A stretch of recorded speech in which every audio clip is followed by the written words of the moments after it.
For 20 years, I ran from my purpose, thinking I could outrun the calling God placed on my life. Instead, I found nothing but storms, heartbreak, and wasted potential. If you find yourself running too, please, let me save you some time and some pain, because everything changed for me when I finally stopped running. What's going on? My name is Duran, and I'm here to share how the Bible connects to our everyday lives. I share my own journey with God, both the wins and the failures, to hopefully inspire and challenge you to live a kingdom life. Will the real Duran please stand up? For over 20 years, my answer to that question was hell no, he will not stand up. Rather than stand up, he ran as far as he possibly could from being the real Duran. Why in the world am I talking about myself in the third person? Anyway, let me tell y'all what standing up as the real me did for me in my early years. When I stood up in elementary school, my look, by total coincidence, gave off this churchy Steve Urkel vibe that caused the most scandalous creative jokes kids could conjure up in their mind. See, I was the kid that sat on the school bus minding his business with my head leaned against the window, and all of a sudden I would feel and hear this thunder slap of door of someone's palm clashing with my large head, which was then followed by a chorus of laughter from the whole bus. Hell, I even think the bus driver laughed a little bit. See, in middle school, my bottom lip was the size of the regulated Olympic-sized diving board. At that stage, my face hadn't caught up with my lips yet. Whenever there was an emergency, the entire class would stop, look at me, and say, "We have an idea, quick. Everybody take safety inside of Duran's indestructible lip." I was told that the old school Stretch Armstrong toy was made from the material of my lip. Look it up. They told me that my lip had enough room to rescue every passenger on the Titanic. What really put the nail in my reputational coffin, though, was when the movie Forrest Gump came out. I hated that damn movie, and I hated Bubba. The comparison of his bottom lip and my bottom lip became stuff of legend. I wanna go home. I still get triggered sometimes. See, the truth is, it wasn't until my mom and pops got divorced where the seed of doubting my self-worth came into play. But what really did it was in my early 20s when I belonged to a church that was my safe place. I loved that church. I served at the church. But we can go in detail about that time of my life in another video. But it was the betrayal, the humiliation, and the heartbreak that convinced me that being my true self will only lead to rejection and hurt, despite the purposes God had for my life. So I left the church, and I gave God the middle finger, and I made a subconscious decision to bury the real me as deep as I possibly could. And from that point on, I wore costumes. Costumes of people who I thought were better, tougher, and more confident than me. I studied celebrities and men who society deemed cool and successful, and borrowed all of their traits and created a new version of me. I'm not gonna lie, these costumes gave me access to women that the real me never would have had a chance with. For a while, it finally gave me the reputation as one of the cool guys that I longed for my entire life. I mean, I went through great lengths to kill the real me. Rather than being talkative, I practiced having an air of being mysterious because girls like that more. Rather than having deep conversations and nerding out over stuff that interested me, I kept my answers short and kept a neutral, calm expression to always appear to have a demeanor of strength. Rather than being respectful and doing things like opening up doors for women and pulling out the chairs, I learned to manipulate them by being the bad guy and being kind of mean to them, which made most of them like me even more. To tell you the truth, all of this worked, but only on a temporary level. The real me wanted to go to work, come home to a wife and kids, and walk, live, and preach Jesus, but the cost was too much. So for 20 years, I ran from myself, and in that running, I broke hearts, got divorced, was abusive emotionally and physically, and wasted so much time. Being 40 now, I see by his grace and mercy how God allowed storms to destroy whatever the impostor version of me built for myself, because it was all fake and false. So here I am, 40 years old, teaching God's word and sharing my faith because I got tired of running, and I got tired of not being me, and I got tired of living a lie. But there's someone else who ran from God and his God-given purpose thousands of years ago. And from a place of fear, he did everything he could not to do his purpose. And that man name is Jonah. Let's get it in. So we're going to keep going on with the video. But before we do, I just want to pause real quick and tell you thank you for watching. Thank you for your time and attention. If you like what you're getting, if you like this value, if you like the fun and all that good stuff and then the value, please subscribe, like, let me know what you think in the comments. All right, let's keep it going on. Let's go. So we all know about Jonah. If you don't, Jonah, Old Testament, he's a dude who's known for running from God, and God dealt with him by allowing the whale to swallow him, Jonah in the whale. If you grew up in church, you heard the story millions of times. But I don't want to talk about Jonah the whale.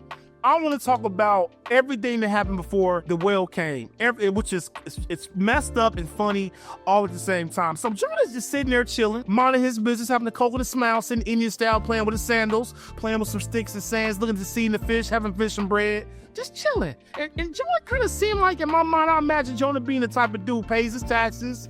He ain't great, but he ain't a loser. Just the average guy who just want to just get by. He ain't trying to look for no trouble. He ain't trying to be bothered with nobody. All he want to do is just be left alone. He got his family. Hey, son. Hey, daddy. Hey, mama. Hey, sister. We cool. So Jonah chilling. Jonah don't want no problems. He's not looking for an adventure. He's not looking to having a big, great, door to explore adventure. He's just chilling.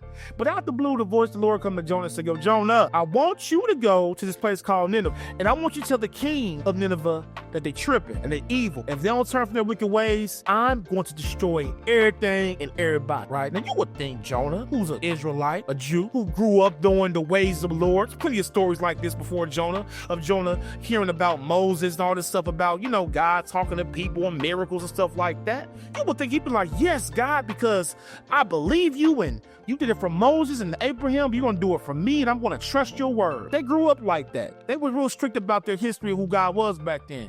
You would think this was his response. No, instead, the next verse basically says that Jonah ran. I mean, he got little. He was, hell no, I'm not going no Nineveh. And the reason why he said is because if you have to understand what Nineveh was. Nineveh was the largest city of the world. Nineveh was ruled by the Assyrian Empire, which was like back then the Roman Empire in its heyday. It was the most dominant empire at that time. And they were known for being the most brutal, violent people. And they brutalized people who were in the territory that they conquered. Rape, murder, violence, there's nothing to worry about, Jonah. Just you by yourself. I want you to go to that place, the largest city in the world. I didn't say you and your daddy. I didn't say you and your boys. No, by yourself solo. I want you to go to this disrespectful place and tell the leadership of the most brutal kingdom that they wrong and they need to turn their hearts towards God, a God who they don't believe in, wasn't raised in, and not familiar with. Remember, the Israelites were not a warrior people. They were an agricultural people. So Jonah, this is just one guy. Nineveh, go. So it's like me playing Madden and God coming to me as I get off my 9-to-5 job, minding my business, saying, yo, Deron, I want you to go to Germany. Let's say it's 1943, 1944 or something. I want you to go to Germany, and I want you to tell, in the height of the Holocaust, Hitler and all his boys that they wrong. Tell all the Germans to stop it or God gonna kill them. Yeah, because I got that much faith. I'll be honest with you, I don't. I'm trying to get there, but I don't. I don't blame Jonah. I'm not mad at Jonah. There was no discussion. There was no debate. There was no conversation Jonah had with God. There was no trying to reason like, God, are you sure? I don't think I should go. No. He just left. He went the opposite way. He bought a ticket, he got on the boat, and he sailed to this place called Tarshish. Now, Tarshish was the destination this boat was going. So you're going to crack up because when he left, he wasn't just trying to go like to a little place that wasn't that far away from where he was already at. No, Tarshish is believed to be today's modern Spain. Israel to Spain by boat. Old school boat too, not a cruise like we get on a boat today. No, a ship, old school ship from Israel to Spain. That's 2,500 miles. Now, the place where God wanted him to go to, which was Nineveh, that is today Mosul, Iraq. So that's where he wanted to go to. But Jonah was like, hell no.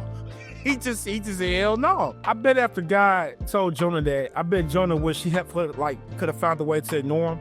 It reminds me when I used to have this uncle. He's still my uncle. And every time he came over my house, he was one of them uncles who was acting like he was from the military, but he never was the military, but he had military tendencies. He was the most OCD, cleanest dude I ever knew in my life, and he was stern. And every time he saw me, he always pulled me to work, no matter what the situation was. Christmas, work, birthday, work, Jesus coming back, work. Like, you better clean up before he takes us back to, no, work.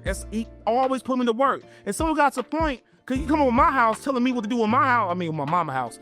Like, the summertime, I'm on vacation, she come over, boy, get up there on the roof and break the leaves off. Like, what? Why are you talking to me? But anyway, it got to the point to where every time I knew he was coming over, I used to like hide or I used to like go somewhere else because I knew his name, his presence was synonymous with inconvenience. And I'm pretty sure that's how Jonah probably was looking at God. Like, why did you have to come and bother me? There's other people you could have called that needed this experience. I don't need this experience. Look, Lord, I love you, okay? I'm not looking for an adventure. I'm content without the adventure. I'm cool being boring. I'm boring. I love you. Why you had to call me on this adventure I don't want to go to? So I relate to Jonah. I relate to him. So Jonah, he's on the ship. He's on the ship on the way to Spain, which is Tarshish. He on the chilling. There's a big crew on the ship, a lot of cargo on the ship, and he sleep, which means that he really thought he got away running from God. Like, I mean, I know with him being an Israelite, he was raised to know the stories. Like, God is God, part the sea, God. No, let my people go, God. Like, he knew he couldn't run from God. He knew. But he sleep. Because he must have thought he got away with it. That's the only way he could sleep. He was asleep. Then all of a sudden, God sends a storm to come. He sends a storm, like the disrespectful storm. Other dudes, the crew's panicking, people on the ship is panicking, and Jonah's asleep. He's just knocked out, which means he had a false sense of security. He thought he was safe when he really wasn't, which some of us do that. We in relationships we ain't supposed to be in, and we think that we're safe, and we know it's not God's will, but just because, we have a good year, false security. A lot of us think we in this we're doing something that we know we ain't supposed to be doing, and just because it's working out, we think a storm ain't gonna come. See, when God calls you, he sends storms. So God sends this storm, and he scares the hell out of everybody on the ship, and Jonah sleep. So the crew was like, yo, Jonah, bro, I know you ain't sleep, dog. And Jonah like, what's up? Man, wake up, dog. Like, it's a storm. Like, bro, get up. It is a problem right now. And so they toss some cargo out the ship so they can lighten the ship up. Everybody panicking. And the thing is, Jonah knew exactly why this storm was coming. So they're like, yo, this ain't normal. It usually don't storm like this. Somebody is doing something wrong. And you gotta understand, back then in the ancient days, they believed in supernatural. The supernatural was like, they believed in false gods and the real God. And it was normal for people to believe that if something bad was to keep happening, then it was a supernatural reason for it. Somebody did something wrong. Somebody like pissed the God off. Something happened. And so they was like, yo, all right, we're going to do this thing. And I call it ancient rock, paper, scissors. We're going to cast lots. Cast lots is you put a marker and you throw stuff, and determine on where it lands at it will identify who won or who's the reason of why this is happening. Long story short, ancient rock, paper, scissors, it points to Jonah. Jonah's the reason. Now the thing is, Jonah let this game take place. In the middle of the storm, everybody panicking. He knew why the storm came. He understood why this was happening to him, but yet he still let the game take place like he didn't know. Like you know why you in trouble. You know why this is happening. So they cast lots, and the dudes are like, who are you, bro? Like, we trying to get to Spain. I got a girl waiting on me. I got my daughter waiting on me. I'm trying to travel, and this storm come, and it's your fault. Who are you? Jonah tells them, I'm Jonah. God gave me something to do. I'm running from him. They like, what? And it's like, bruh, like, we need to get this taken care of. You is tripping. And so, long story short, Jonah said, look, if you want the storm to stop, throw me off the boat. Now, listen, Jonah, look, I get it. He knew he was wrong. But one thing I'm not going to say is throw me off the boat. Okay? This is back then, right? There's no national coast guard. You know what I'm saying? There's none of that. Throw me, just no life. I don't know if there were life rafts back then, but throw me off the boat. Was he depressed? Was he like, I can't run from God, so I'd rather just die, and I don't want to call these people to die with me because I'm being disobedient. So you know what? Let's just end it all. Throw me off the boat. Just throw me off the boat. And guess what? They try to act like they don't want to throw him off the boat. They was like, are you sure? No, they threw him off the boat, okay? I would throw him off the boat. Let stuff start happening to me because you ain't right. I'm throwing you out my car. I'm throwing you off the boat. I'm throwing you out my life. No hesitation. I don't care about you, your kids, your headache, anything. You have to go because you ain't going to be stressing my life out just because you doing wrong. No, I don't care about being nice. They threw him off the boat.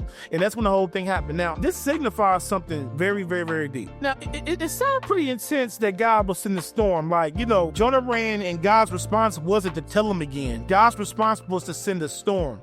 And it seems harsh, but God, he don't play about his purpose. See, when God chooses you and he called you to do something and you're one of the chosen ones, nothing's gonna go right for you. Like nothing. 20 years, okay? 20 years. I knew since I was born, I was supposed to teach God's word.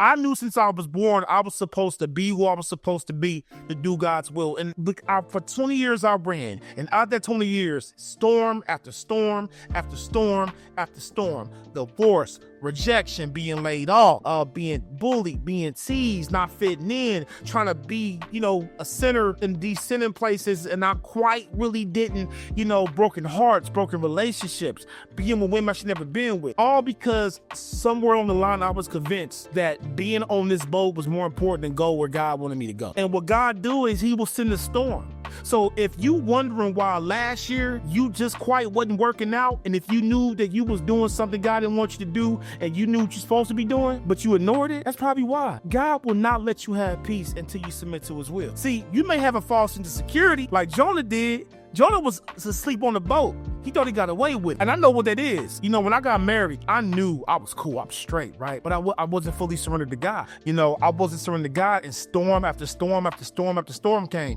God will break your whole life down to where people who are close to you are willing to throw you off the boat just so they can have peace because you don't fit. No matter what you try, you're not gonna fit. God don't play about his will. And so out of his grace, he will send a storm so his will can be done. And we think his will is his most inconvenient thing. It's inconvenient at first, but don't you know that every personality quirk that you have, every gift that you have, every talent that you have, you were called to have those things for the purpose that God assigned you to? God told Jonah to go there for a particular reason. Jonah was scared, and there was other reasons Jonah wanted to go. But the point is that no matter where you run, how hard you run, a storm's gonna come to rock your boat. And it's funny because there's another situation in the New Testament where Jesus was on the boat and a storm came. And just like how people was panicking on Jonah's boat, people were panicking on Jesus' boat, his disciples. And they said the exact same thing. They said to Jonah, how can you sleep at a time like this? And Jesus was like, bruh, when y'all start having some faith? He got up, he told the storm to peace be still. See, when you in God's will and the storm comes, you can say peace be still.